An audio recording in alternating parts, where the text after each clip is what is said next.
Humanities में ये बहुत देखने को मिलता है कि हिस्ट्री के एक एक चैप्टर को करने के लिए बच्चे 4-4 6-6 घंटे लगा देते हैं और फिर भी उसको कंप्लीट नहीं कर पाते। और वहीं कुछ बच्चे होते हैं जो 1 घंटे में वो चैप्टर भी कर लेते हैं और क्वेश्चन आंसर्स भी कर लेते हैं। तो कैसे आता है ये डिफरेंस, वही आज इस वीडियो में हम बात करेंगे।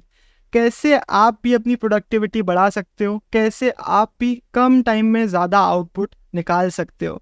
सीधे बढ़ते हैं हमारे पॉइंट नंबर 1 के ऊपर, डिस्ट्रैक्शंस। जब मैं क्लास 10th में था ना, तो मैथ्स करते हुए मैं गाने सुन रहा होता था और मैं कर लेता था। लेकिन ह्यूमैनिटीज़ के सारे ही सब्जेक्ट में छोटी छोटी छोटी चीज़ें आपको डिस्टर्ब कर रही होती हैं, आपको डिस्ट्रैक्ट कर रही होती है। तो यहाँ पे आपको डिस्ट्रैक्शंस कंप्लीटली अवॉइड करना है। हमें लगता है कि यार 2 मिनट का कॉल ही तो था, एक टेक्स्ट ही तो था, एक काम ही तो था, 2 ही मिनट लगे।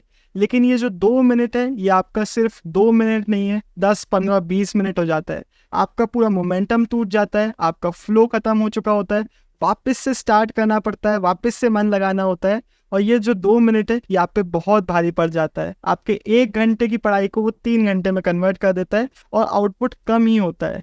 तो इनको हमें कम्प्लीटली अवॉइड करना है। तो यहाँ पे कुछ इंपॉर्टेंट चीज़ें हैं। सबसे पहले अपने फ़ोन को स्विच ऑफ कर दीजिए। जब आप फ़ोन को स्विच ऑफ करेंगे तो वहाँ पे एक बैरियर लग गया कि अब मुझे वापस से फ़ोन चलाना है, तो वापस से ऑन करना है, ऑन होने का वेट करना है, और ये बैरियर आपको ऑन करने से रोक के रखेगा। अब आप बोलोगे कि पढ़ाई फ़ोन से होती है, कैसे बंद कर दे, कैसी बात कर रहे हो भैया। अगर आपके पास लैपटॉप या कंप्यूटर है तो उससे आप पढ़ाई करो, या फिर मम्मी पापा भाई बहन किसी का फ़ोन फ्री रहता है तो उससे आप पढ़ाई कर सकते हो। कोई भी ऑप्शन नहीं है तो आप कंसिडर कर लो कि नोटिफिकेशन सारे ऑफ कर दो जब आप पढ़ाई कर रहे हो। सेकेंड पॉइंट, अगर आपके घर में एनवायरनमेंट आपको नहीं मिल पा रहा है तो लाइब्रेरी ज्वाइन करना आप कंसिडर कर सकते हो।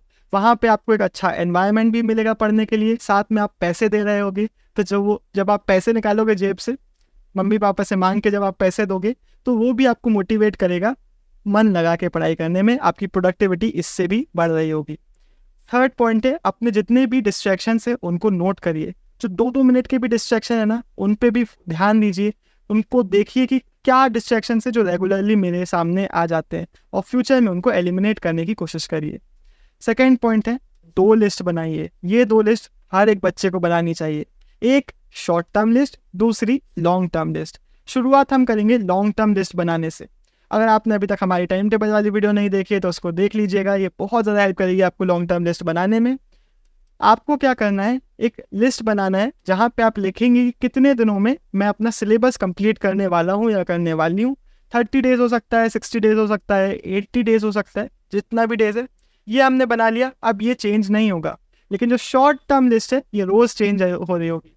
आपको एक प्रैक्टिस बना लेना है कि हर रात को आप पूरा प्रॉपरली लिखोगे कि कल मैं क्या पढ़ने वाला हूँ। मान लेते हैं 2 चैप्टर आपको पढ़ने, पॉल साइंस का चैप्टर नंबर 3, हिस्ट्री का चैप्टर नंबर 4। इसको आप अपनी इस लिस्ट में लिख देंगे और कल आप इसी को पढ़ रहे होंगे। इससे क्या होगा, आपके दिमाग में क्लैरिटी आ जाएगी। आपको सुबह उठ के सोचना नहीं पड़ेगा कि क्या करना है।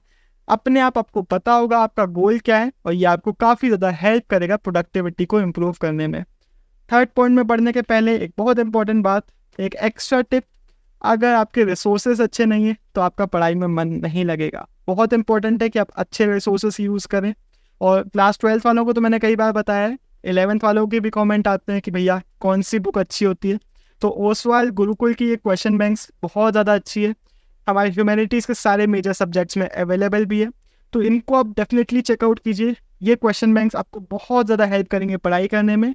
इनके लिंक आपको डिस्क्रिप्शन में भी मिल जाएंगे, या फिर आप स्टोर में भी जा सकते हैं, वहाँ पे भी आपको ओसवाल गुरुकुल की क्वेश्चन बैंक्स देखने को मिल जाएगी। अब थर्ड पॉइंट है हमारा सेल्फ केयर। सेल्फ केयर कैसे रिलेटेड है प्रोडक्टिविटी से? डायरेक्टली रिलेटेड है। जब आपका स्लीप शेड्यूल अच्छा होता है, आप रेगुलरली एक्सरसाइज करते हो, आप खुश मूड में रहते हो, फिर जब आपको डिफ़िकल्ट काम करने की बारी आती है ना, जब आपको मेहनत करनी है, पढ़ाई करने में मन लगाना है, तो आपकी बॉडी आपको सपोर्ट करती है, आपका माइंड आपको सपोर्ट करता है। तो बहुत इंपॉर्टेंट है आप सेल्फ केयर पे ध्यान दो। आप रेगुलरली वॉक पे जा सकते हो, अपने दोस्तों से बात करने के लिए टाइम निकाल सकते हो, अपनी हॉबीज़ के लिए थोड़ा बहुत टाइम निकाल सकते हो, और स्लीप शेड्यूल और एक्सरसाइज तो आपको फिक्स करनी ही है। ये सारी चीज़ें आपको बहुत हेल्प करेंगी पढ़ाई करने में भी। तो इन चीज़ों को फिक्स करने की कोशिश करिए लाइफ में। फोर्थ पॉइंट है स्टे रियलिस्टिक। ये भी बहुत इंपॉर्टेंट पॉइंट है, एक्सप्लेन करता हूँ। बच्चे यूट्यूब पे फालतू वीडियो देख लेते हैं 12 घंटे लगातार पढ़ाई करना है, 10 घंटे लगातार पढ़ाई करना है, इसी को अपना गोल बना लेते हैं। 2 घंटे के बाद फेल होते हैं और फिर पूरे दिन डिप्रेशन में निकाल देते हैं कि भाई अब तो मैं फेल हो गया, मेरा गोल ही खत्म हो गया, अब क्या। ये नहीं करना है, रियलिस्टिक रहना है। मान लेते हैं आपने गोल सेट किया कि कल मुझे 1 चैप्टर या फिर 2 चैप्टर या फिर 3 चैप्टर, अगर आप बहुत लेट हो चुके हैं तो कल मुझे कंप्लीट करना है। आप सुबह पढ़ने बैठते हैं और सिर्फ आधा ही चैप्टर कंप्लीट कर पाते हैं, आपका मन ही नहीं लगता। फिर भी आपके दिमाग में क्या होगा, अभी भी मेरे पास काफ़ी टाइम है, अभी भी मैं अपने गोल को कंप्लीट कर सकता हूँ। और जब आपको अपना गोल अचीवेबल लगेगा, जब आपको अपना गोल रियलिस्टिक लगेगा, तब एक्चुअल में आपका मन लगेगा पढ़ाई करने में, तब एक्चुअल में आप प्रोडक्टिव होगे और आप डिप्रेशन में नहीं जा रहे होगे, आप अपने गोल को देख के सैड नहीं हो रहे होगे, फेलियर जैसा महसूस नहीं कर रहे होगे, बल्कि आप रियलिस्टिक होगे, पॉजिटिव रहोगे और अपने गोल की तरफ भाग रहे होगे। तो बहुत इंपॉर्टेंट है रियलिस्टिक रहना है। और मैंने इसी वीडियो में एक बार बोल दिया है कि आपको टाइम टेबल वाली वीडियो देखना है, वो आपको हेल्प करेगी आपका रियलिस्टिक गोल सेट करवाने में। और ज़्यादा इंपॉर्टेंट है कि आप कंसिस्टेंट रहें बजाय एक दिन के जोश से।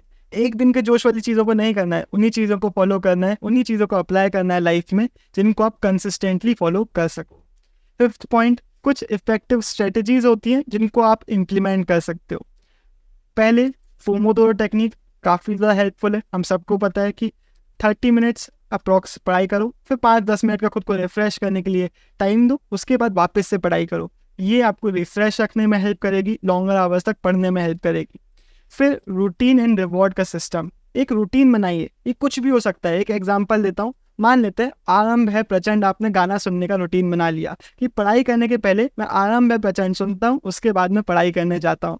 अब कुछ दिनों में क्या होगा, आपका ब्रेन इस चीज़ को एक्सेप्ट कर लेगा कि जैसे ही मैं आरंभ है प्रचंड सुनता हूँ, अब मुझे पढ़ाई करने जाना है, फोकस मोड को ऑन करना है। कुछ दिनों में ये आपके ब्रेन को एक्टिव करने में हेल्प करने लगेगा कि जैसे ही मैंने ये गाना सुना, ब्रेन एक्टिव हो गया, पढ़ाई में ज़्यादा मन लगेगा। और जैसे ही पढ़ाई हो गई, उसके बाद खुद को रिवॉर्ड देना है। चाहो तो एक अपनी प्यार भरी या फिर सैड वाली प्लेलिस्ट सुन सकते हो, या फिर जो भी चीज़ आपको अच्छी लगे, एक रिवॉर्ड देना है। और ये दोनों चीज़ों को कंबाइन करोगे तो आपका पढ़ाई में मन भी ज़्यादा अच्छा लगेगा, उसके बाद आपको रिवॉर्ड मिलेगा तो आप खुश भी फील करोगे, आपको बहुत ज़्यादा हेल्प करेगा अच्छे से इफेक्टिवली मन लगा के पढ़ाई करने में। एक और इम्पॉर्टेंट पॉइंट, जहाँ पे भी आप पढ़ने बैठते हो उसको क्लटर फ्री रखो, उसको थोड़ा ऑर्गेनाइज रखो। ये भी बहुत ज़्यादा इंपॉर्टेंट है। एक टास्क मैं आपको अभी देता हूँ, अभी आप जाओ जहाँ पे भी आप पढ़ने बैठते हो और वहाँ पे देखो कि क्या क्या ऐसी चीज़ें हैं जो मुझे डिस्ट्रैक्ट करती हैं पढ़ाई से, क्या क्या ऐसी चीज़ें हैं जो वहाँ पे नहीं होना चाहिए, और उसको वहाँ से हटा दो। ये भी आपको काफ़ी ज़्यादा प्रोडक्टिविटी बढ़ाने में हेल्प करेगा। इसी के साथ ये वीडियो ख़त्म होता है। डिस्क्रिप्शन चेक करना मत भूलिएगा, वहाँ पे बहुत इंपॉर्टेंट लिंक्स आपको देखने को मिलेंगे। और मैं ये वीडियो दूसरी बार बना रहा हूँ, मैं माइक लगाना भूल गया था।